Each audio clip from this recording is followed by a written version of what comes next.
Are they in the Lagos studio? I'm coming. Are you in the Lagos studio to defend Yerima?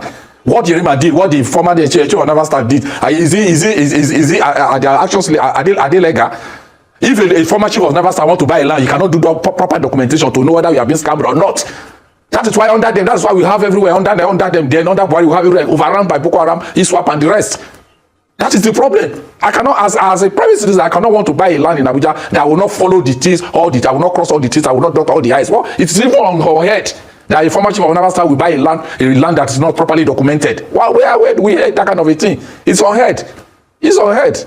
Please let us not glorify what we shouldn't glorify. Please, all of both sides can have their issues. I will just go in between. I will state what the law says, and that's just my own work here. I don't want to take side. I will say what the law says. The land in Abuja is vested in Wike. He has every right to visit everywhere. If you are building a site, your site is supposed to have all your documents to be in your site office. You have them in large format. You paste them on the wall. And we heard from all the altercation that has been going on that officers of the FCDA, they approached that place and they know document was given to them. If a document has been given to them or they've started a document, Wike does not need to be there. But you cannot beat the director and you beat the staff. You say minister does not have right to. Liborous was even saying Wike was jobless because he went there. What kind of language is that you are saying in the public? It's not done. You are blaming Wike that Wike says some things. Some people are blaming the Yerima that he said ordinary police, bloody police is talking to me. If you check under section 55 of Armed Forces Act, you will see that Yerima too has made some foul language against the Nigerian police force, and he should be punished. But I'm not here to come and do that. Let us the division of Wike, the Abuja land, and what the law says. That's just my own hint. That's just my. Please, he has the right not to take a position. I came here to take a position.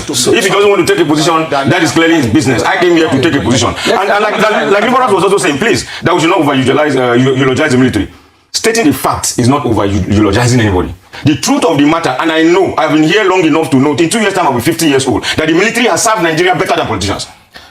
I am not saying bring us military government, no. I'm talking, this is factual. It's in 1999, these politicians have been stealing our monies. They find it difficult to even complete a project. I tell you, it's factual. I'm not over-utilizing. If you say that military now to tell this one, go and wear it. I don't want to. Sorry, quickly, I must say this. I will repeat, let's not over-eulogize the military. The same way, my law uniform, I'm stating this fact. While you are stating your fact, allow me to state my own fact. I opted to be a lawyer. If I wanted to join the military, I probably would have been retired by now. So I chose to do the one I am doing. If the military did not usurp our democratic space, we probably won't be here today. I also listened to read the statement of a former chief of army staff, Buratai, and I laugh, demanding for apology. People like that, we need apologies from them. All the Ezazaki people that were murdered in cold blood, till today, what happened? So I don't want to go into all of those ones. They all have their fault, and that's why I'm saying that I'm particular about the boy who was sent on an errand.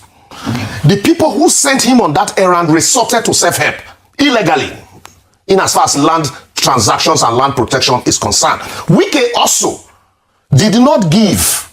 The moment he realized that there were no adequate notice, I also agree with Oyeniyi that for a retired chief of naval staff, even not for the kind of country that we run, where institutions have completely collapsed, you won't be buying a property where you don't have, and building where there are no proper documentations. If in Lagos State, for example, here, you can't build your house without approval. If they come, they will pull it down. Even if they have approval, you must build according to specification. And they will serve you adequate notice to remedy. They have served notice on clients and we've gone there, we defend positions, and then they say, no, go back, amend here, amend this. In the same vein, what I am saying is there are chains of command. For a Wike, for example, you are too high. A minister, even though all land you hold all land in trust for the people, for and on behalf of the president, it does not. There is also what they call trespass. You can't just wake up one day and just trespass into my property without notice. Yeah, and so that's what we are saying. Did you serve them adequate notice? There were no notice. If the military attacked the police, then it becomes an institutional thing. You deal with it at the governmental level. And then the DSS officials that were guiding him, exposing him to some danger. If there was accidental discharge that day, we won't be discussing this. 1 minute silence, and then we'll say the man was a good man. He used to go around and disrupting institutions from doing their job. Hold your thoughts while we're going on a break. So we're going on a break right now. Grab a cup of tea, as I usually say, and see you right back on Perspectives. See you soon. Oyeniyi back in the house, please, because Oyeniyi, are you here with us? Yeah, okay, can you hear me? Okay, let me ask. Was Wike's decision to confront the officer the right move, but with the wrong approach, especially considering the verbal onslaught, the elevated tone, and the momentary loss of composure witnessed in that exchange? You know, ordinarily in Yoruba language, we say, if you know my dog, you know this is my dog, and you beat my dog, I'm the one that you have beaten. If the FCTA has sent junior officers there, and they were rebuffed, and the director followed them, and from what we were hearing, that they were beaten. Director in federal, all federal directors are people who are in level 16 and 17, and you beat a director because you are a second lieutenant, because you are a military. What about the exchange of words that what about the abuse? I would not even be. I wouldn't be a minister. I wouldn't be a minister. Wike is a civilian. You understand me now? Let's go to the issue of the foul language and the issue of the abuse. Let us even go to that. Wike is not the commissioned officer in politics. He's a civilian. You understand? He's a politician. But somebody who was telling Wike that he's a commissioned officer was insulting police. Was insulting police. That we shouldn't forget about that. We can excuse Wike for that. No, too long, so make it. I know. We can. You don't understand what I'm trying. Nobody trains politicians to behave as a politician. But this person was actually showing his certificate to Wike by saying, I'm a commissioned officer. Commissioned officer that was saying, I'm talking a bloody police officer is talking. What kind of language is that? Does that and it's a punishable offense under Section 55 of the Armed Forces Act. So we should also hammer on that. Yeah, why are they taking side? Why are they taking one side and they are leaving the other side? We cannot say we insult the person. Why we should leave the other person who has insulted police? You haven't answered my question. I'm asking now. Two wrongs don't make it right. But I'm asking about the senior official's composure. And in this case, Wike was older, and Wike was in a higher position in the government than the officer. So calling him a fool, calling him all sorts of names. What do you say about that? Do you think this is what has worked against Wike when it comes to taking sides on this matter?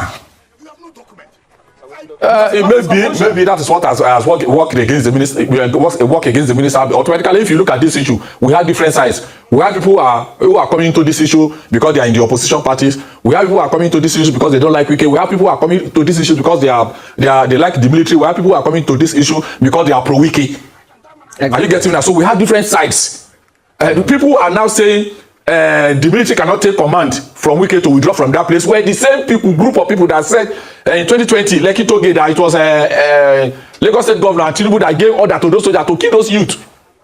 Now you have returned. This is 2025. You said the military cannot take order from Wike as a civilian, but you were the one that was saying the military at Lekki took order from Sanwo-Olu and Tinubu to kill those people. So what are we going to be situational on every issue? We shouldn't be situational. We should just be straight on every issue. Fine. Maybe because the director was beaten, or his staff was beaten, were beaten. Maybe we can now go in there and say all those things. Maybe I'm not in his emotion, so I can't judge him. But a commissioned officer who supposedly must have been properly trained shouldn't look down on Nigerian police force officers wherever they are, or any other paramilitary or military people. Okay. You understand me now? So that is the issue. Okay, Oyeniyi, thank you. Let me get back to the house. You know, he's just spoken now about the fault of both sides. Yes. But the similar incident happened to the governor of Lagos State. Yes. His composure was totally different. So do you think that people are reacting more from the composure as opposed to who was right or wrong in this situation? There are two narratives. Let's compare the two of them. Completely, the way they reacted. They are completely two incidents, two narratives. For the issue of Lagos State, it was a court judgment. It was a court judgment. Judgment had been delivered, and it was execution. So the police came to execute a court judgment in Magodo. I'm getting there. And then they took over the place, and then the governor, as a chief security officer, was invited to the place. That's massive land, allocated by Lagos State government. That there is a court judgment and execution had been levied. The governor came with his hands folded. He said, the man said, composure. The man said, the CSP said, I am acting on the instruction of the Inspector General of Police. He said, okay, call them. Tell them that the governor is here so that you people can leave. He said, without due respect, sir, I can't call them. They are too senior for me. It's too low to call them. Too low. They're too low. They are too senior for me to call. You call them because you are high up there. You see the interaction. You see the civilization. You see the. It wasn't as if, though, they went to tell the governor that some of your men were beaten, and he said, "Oh, the knight is shining armor. I'm going there with my armor and dislodge everybody." And so that is why I said, first and foremost, looking at the side of using the military to protect private property, it was wrong.